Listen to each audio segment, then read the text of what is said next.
North Carolina leaders are pushing back against proposed federal changes that could limit what the public knows about toxic forever chemicals in everyday products. And forever chemicals, also known as PFAS, have been linked to health issues like developmental problems and cancer. WR's Liz McLaughlin explains the proposed EPA changes and what's at stake. The rule at the center of this fight was designed to tell regulators and the public what kinds of PFAS companies are using and in what amounts. But state officials say the EPA's proposed changes could exempt nearly all businesses from reporting, just as that data was about to become public.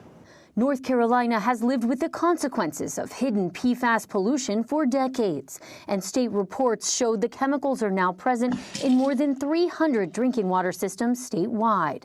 We know all too well what happens when these chemicals are not disclosed to the public. North Carolina Attorney General Jeff Jackson is pushing back against the EPA's proposal to loosen reporting requirements for businesses that make or use PFAS. EPA officials say the changes would make the rules more practical for companies to follow.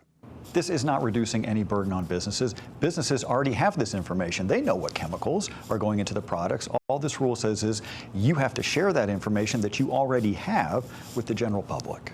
Emily Donovan became an advocate for clean water after she found out chemicals dumped from the Chemours Fayetteville Works plant had contaminated her family's drinking water.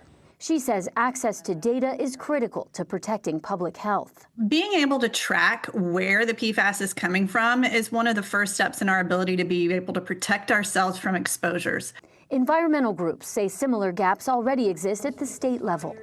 Last week, North Carolina's Environmental Management Commission approved PFAS rules that rely on companies to monitor and report their own pollution without enforceable limits on how much PFAS they can discharge. What looks like action is really allowing polluters to police themselves and self-regulate.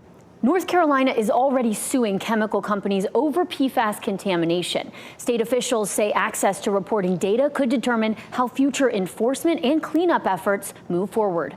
The EPA has not announced when it expects to issue a final decision.